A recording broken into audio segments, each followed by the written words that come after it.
Hello, bookworms. Welcome back to the Bonafide Bookworm. I'm your host, Rachel, and if you're here to read along with me and improve your English. Although, I have to say, I looked at like the data that YouTube gives you, and everybody's like from the US, although there's 1% in Philippines and 1% in Germany, I think. So, yeah, I'm curious to know, like, are you studying English here in the US or not? Like, what's your situation? Leave it in the comments if you want to share. I'm just curious. Um, I have a few announcements. One, I finally got to watch It Ends With Us, and I don't feel like it translated well to a movie. Um, I don't know. There were just some things, like, I didn't feel like they gave enough attention to Marshall and Lucy. I wanted more, a little bit more added there, and I didn't like the way they portrayed Marshall's character. Um, I did like the person chosen as Atlas as a kid and Atlas as an adult. Um, the casting for the kid, for Lily, was great. She fit really well. I don't know, I felt like that they put a lot of montages in there with a lot of music and things like that and looks. I don't know, it just felt like they could have maybe done a little bit more with it. So I can't say that I really liked it that much. I did prefer the book, although generally I am that type of person that prefers the book to a movie. But I have to wonder, because I'm thinking, okay, they were able to do all the Harry Potter movies, so why did this one not strike me as well?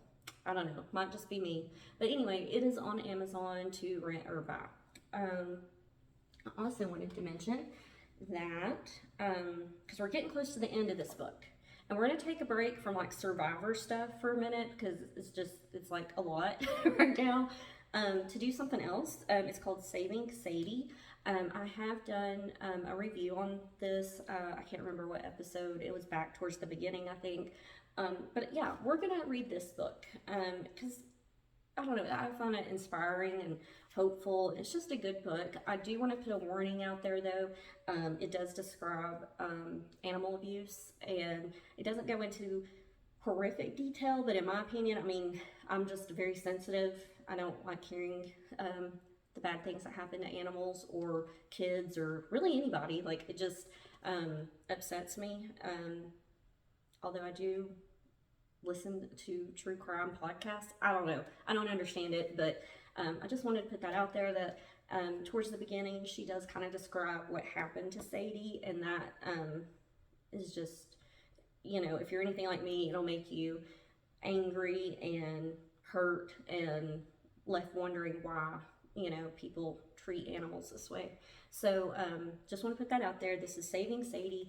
I'm sure it's available on thrift books and all that. This is the particular one that we'll read from if you do want to follow along. But you don't have to, follow along if you don't want to. You can just listen.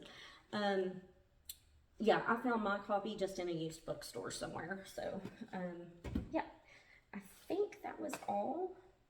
I think that's it. Yeah, I feel like I'm forgetting something. I don't know what, but I guess it's not important. So, we're going to pick up with Untamed Seas. Deborah scaling Kiley and Meg Noonan. And when we left off, our crew, they're in the Zodiac, they're hunkered down, they're trying not to fall asleep because it's so cold out there, but they can't get back in the water because their boat is surrounded by sharks at this point. So they did manage to gather up some seaweed to put over their bodies to try to help give some type of insulation of some kind. So hopefully that'll help. But yeah, Deb was drifting off into sleep, and she's, been having a conversation with God. Mark, he's angry at God. So we're just going to pick back up. Like I said, Deb had kind of fallen asleep or was drifting off. So let's check back in. We're on page 116, halfway down. Sand in my mouth. I lift my head and open my eyes. Smudged sky, blurred sea. The wind so cold. Next to me, the body of a woman. The body stirs. Tilly, from back in Annapolis. Tilly, what? My voice is muffled, unfamiliar. Have my lips moved? How did you get here? She says. I don't know. My boat sank. I couldn't get to the life raft. I must have washed up here. Is that what happened to you? I don't know, I say. Where are the others? Where's Brad? There's nobody here, Debbie. We have to find help. I think they're still out there. In the distance, gray shingled houses on stilts, boarded up for the winter. One house sits high on a hill, smoke drifting out of a chimney. We'll find someone there, I point. We can't climb that hill, Tilly says, crying. We can't climb. We're in front of the house. I cut my hands around my eyes and peer through a sliding glass door. Steaming teacup on a table, dried hydrangeas in a Japanese vase. Come on, I slam my fist on the glass. Open up. A woman approaches. Her face clouds. She brings her hand to her mouth and screams, a high-pitched tea kettle scream. Tilly and I back away. In the glass, we see what she sees. Open sores, raw and weeping all over our faces, our arms, our legs. No one will come near us now. I hear myself wail, Debbie, wake up, come on. Brad was shaking me. The fog lifted and my teeth began chattering so violently my jaw muscles cramped up. Are you okay? I smelled the dank weed and the foul water in the dinghy, and I knew where I was. There was no beach, no Tilly, no house, no steaming cup of tea. I felt something bite my foot, then my shoulder and the backs of my knees. Shit, something's chewing on me, I said. Like little crabs, are they getting you too? I grabbed a handful of the sargasso and examined it closely. I was dazzled by the life it supported, all on this rotten little branch of seaweed. There was an entire world, self-sufficient and complete. Tiny crabs and shrimp and mussels and probably 100 other things, too small to see. They were all alive, oblivious to the cold and the wind and the storm-whipped waves. The sight of them cheered me, until I felt the crabs pinching me again. Shit, I said again. I wondered if they could break skin. I had an awful vision of them burrowing into my flesh. I picked up a little crab and crushed it between my fingers. I grabbed another and another. Some were too quick for me. I would think I had one, and then it would escape and burrow into the seaweed and start nibbling on me again. I crushed another one and stuck it in my mouth, but I gagged and spat it out. I wasn't that desperate yet. I watched a crab run across my chest. If I die, how long will it take them to strip the flesh from my bones? I shook my head. Don't picture those things. Stop. I saw a bleached skeleton picked clean. Stop, I shouted out loud. Stop what? John asked. I was frightened by the way I seemed to be losing control of my thoughts. This must be the beginning of dying. Or maybe I'm just going nuts. It must be the cold. I felt my mind sliding down, going deeper and deeper into a black and bottomless cavern. Brad, I'm scared. I think the cold is getting to me. I think I have hypothermia, I said through chattering teeth. Brad dropped down next to me. They'll be here soon. They know where we are. Maybe they'll send another plane out to check on us, he said. It won't be much longer. If the sun would just come out, John said, at least we might be able to figure out what direction we were going. When we sank, the wind was blowing out of the northeast, right? I said, I don't think it's changed. Yeah, but what about the Gulf Stream, John said. It runs south to north. So we wouldn't have gotten too far, Brad said. We shouldn't be too far from where the Coast Guard spotted us. What's taking them so long? Meg asked. It was the first time she had spoken in a long time. I was relieved to see that she was mentally still with us. I looked down at her legs. Her wounds looked awful, inflamed and festering. How are you doing, Meg? I asked. Are you okay? Mark shifted his position and bumped Meg's legs, making her cry out in pain. Hey, man, watch it, John said to Mark. You just kicked her. Couldn't help it. Mark said. You have all that room to stretch out. I don't have shit. Just be a little more careful next time, Brad said. I don't have any bloody room. We were all quiet again. Brad continued to balance the Zodiac as we rode over the swells. The ocean had settled down since the night before, but I didn't trust the relative calm. A rogue wave could hit us at any time. I offered to take a turn balancing the dinghy, but Brad said he wanted to keep doing it. He seemed to need that focus, and I sensed he wanted to separate himself from all the petty crap going on among those of us sitting on the floor. It was strange. He didn't even seem to be cold. I remembered that he had been wearing long underwear with his jeans when we were on watch. Had it been that cold when we were on watch? Why didn't I have on long underwear? What the hell was I doing in the stupid little running shorts? I looked at Meg. All she had on was John's flimsy shirt. I felt guilty for wishing for more when she had almost nothing. Then I wondered why Brad hadn't offered to give Meg his underwear. Wasn't that the right thing to do? Maybe I should say something. But if I say something, it might start a huge fight.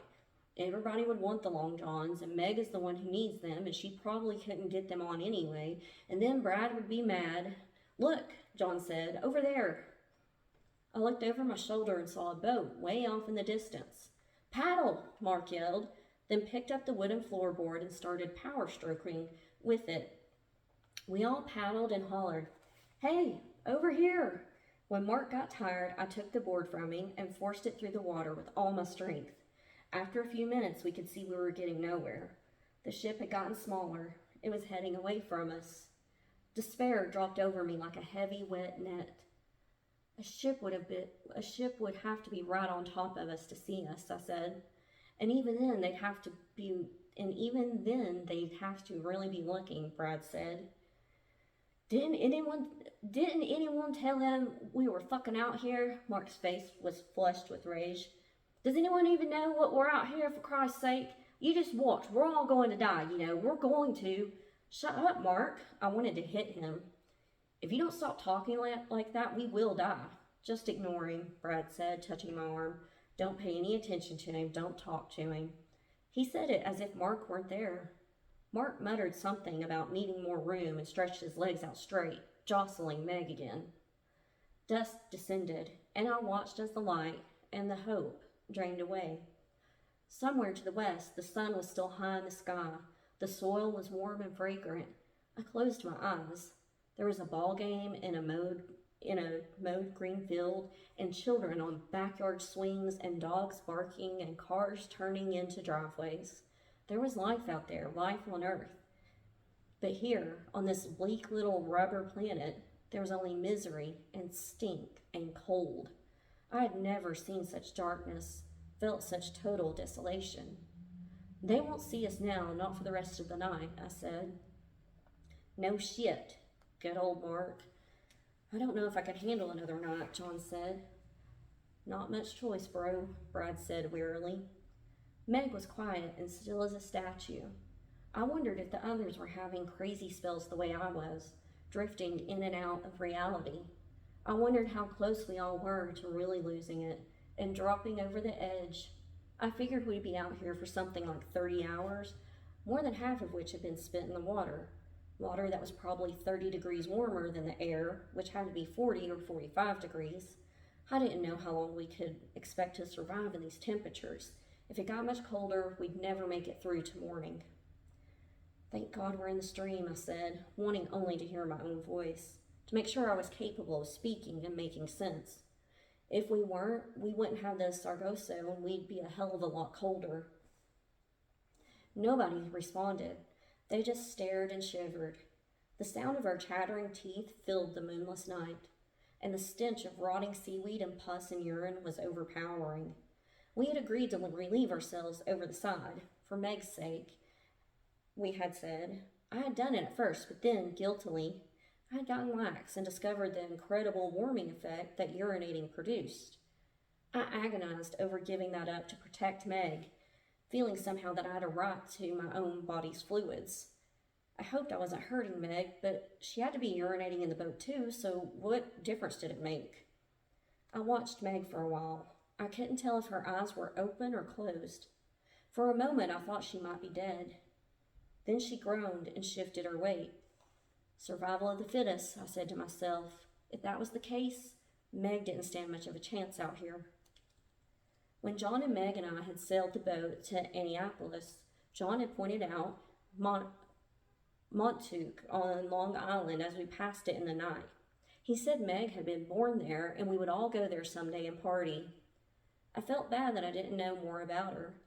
She had mentioned an ex-husband once and a house in Florida. Other than that, what did I know about this woman who was suffering so a few feet away from me? I knew she liked her Chardonnay very cold. I stared at Meg and wondered if she was thinking about home right now, if she was searching the horizon for the hazy white lights of Montauk Point. A huge wave crashed onto the dinghy, filling it with water. I immediately started bailing with cupped hands. We had let our guard down, forgotten the threat of being flipped. We had to be more careful. The water actually felt good in the boat, but the weight caused the Zodiac to ride lower. If another big wave hit, we could easily be swamped. A little water in the dinghy made it more comfortable. Too much made it deadly. Look over there, Meg said, pointing. I think I see a light. We all turned, and when we rose to the top of a swell, I saw it too. It was near enough that we could see it was some kind of a masthead or anchor light. There didn't seem to be any running lights. God, it's close, Brad said. Maybe a fishing boat, I said. We could try to paddle over. Take turns paddling with the board from the bow, John said. Give it to me, Brad said, reaching for the board. My heart started to race. If it was a fishing boat, the chances were good that it would stay in that one spot for a while. We might be able to reach it. Brad grunted with effort as he drove the board through the water. The rest of us stroked with our hands. I knew I wasn't doing much good, but it was better than doing nothing. We reassured each other that we were indeed moving toward the light.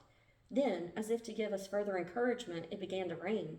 We stopped paddling, lay back, and opened our mouths, ready for the deluge to begin. But the light rain quickly faded to a sprinkle, then barely to spit. Mother Nature spitting in our faces. That idiotic television commercial ran through my head. It's not nice to fool Mother Nature. It's not nice to fool. John cursed, then took the board from Brad and paddled with choppy, angry strokes. I told John we were gaining on the boat, but after about 20 minutes, the truth became painfully obvious. The winds and the waves and the current were all working against us. We hadn't made any progress at all. Still, we continued taking turns with the board until dawn broke and we saw that the boat, if that's what it was, had dropped over the horizon and disappeared. We were all exhausted, but at least we had made it through the night. The new day brought renewed hopes of rescue. Surely the Coast Guard was out in full force by now. Surely this would be the day. We're going to stop there on page 124. We'll go to page 7, or go to page 125, chapter 7 next. Yeah, I wouldn't want to be putting my hands in that water knowing that you're surrounded by sharks. And yeah, I feel really bad for Meg. It sounds like she's in a lot of pain. That already needed to get her to a hospital when she fell, so there's no telling what all's happening back here on her back. And then she got tangled up in the rigging, so her legs are all caught up, so she's going through it. So anyway, I hope that wherever you're at, you have a great day, month, week, year, wherever you're at. I hope it's great, and I hope you come back next time. Bye.